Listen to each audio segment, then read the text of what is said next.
Nous avons l'action Update Bug Success qui est dispatchée correctement.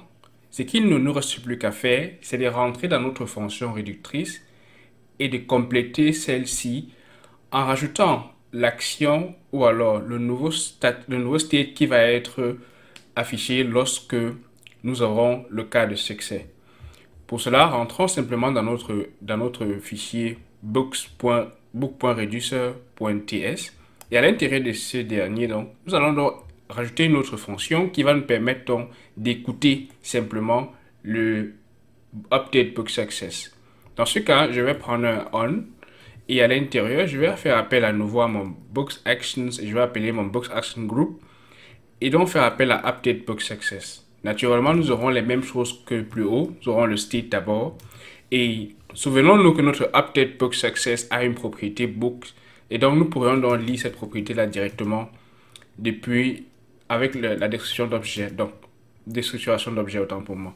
Donc, maintenant, donc, je peux donc récupérer tout ceci. Et naturellement, nous aurons besoin d'un return et de copier d'abord l'ancien state et de voir comment donc récupérer donc la nouvelle valeur des différents livres avec naturellement le nouveau livre qui a été modifié. Pour cela, je vais procéder d'abord à l'identification de ce livre-là qui a été modifié. C'est pourquoi je vais récupérer la liste des livres, donc je vais appeler ceci Updated Books, qui sera en fait la liste des livres modifiés, incluant la modification que nous allons faire. Je vais me débarrasser un tout petit peu de mon sidebar pour qu'on puisse voir tout le code en entier. Et naturellement, j'attends ici une liste de livres ou alors une collection de livres comme ce que nous avons eu jusqu'à présent, un tableau de livres.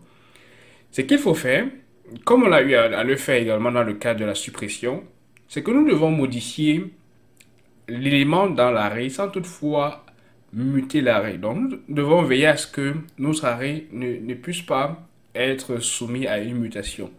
Parce que tout ce qui est contenu à l'intérieur de notre store ne peut pas être muté complètement. Nous ne pouvons pas donner un nouvel arrêt complètement, sinon NGRX va nous rappeler que en réalité, nous avons opté pour l'immutabilité.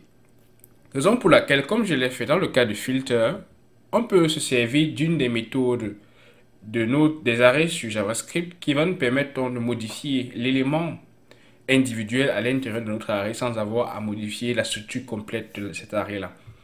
On va se servir donc de map. Donc, je vais faire appel à la liste de mes livres et je vais faire appel à map comme méthode. Et donc, map va parcourir directement chaque élément à l'intérieur de notre tableau. Et je vais donc prendre à chaque fois un livre existant, donc existing book, qui sera de type livre naturellement.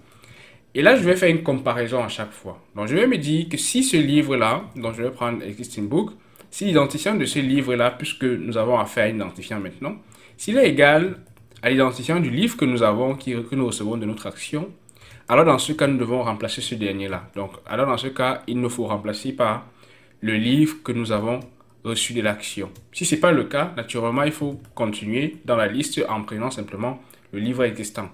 Donc ici, nous avons fait un remplacement à l'intérieur de notre tableau, tout en veillant à ce que notre state reste immutable.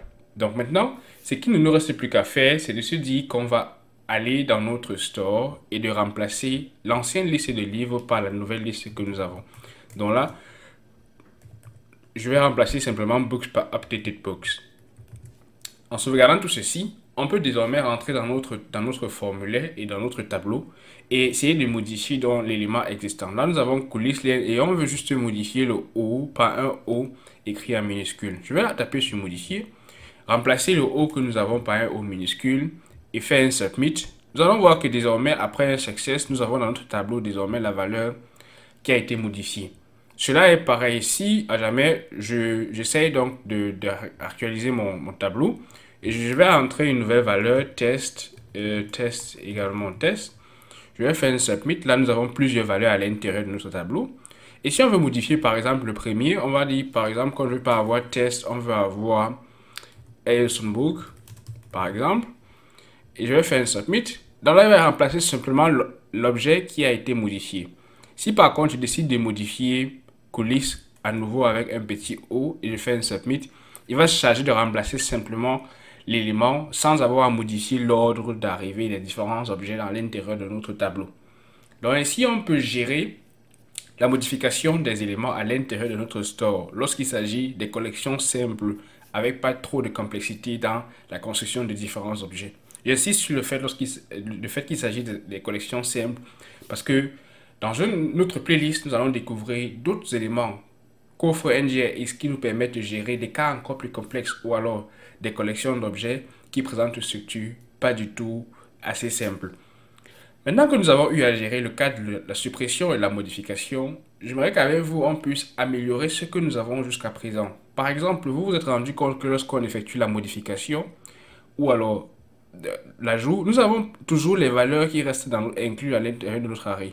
Ce qu'on veut faire, c'est de pouvoir nous débarrasser de ces valeurs-là avec un reset à chaque fois qu'on rajoute des éléments. Mais aussi, c'est de pouvoir gérer le cas où les erreurs arrivent, par exemple lors de la modification ou alors lors de la suppression. Qu'on puisse non seulement avoir les cas avec success, mais aussi les cas où les erreurs peuvent arriver, que nous puissions par exemple afficher ces erreurs-là à notre utilisateur ou alors simplement aussi les gérer à l'intérieur de notre store.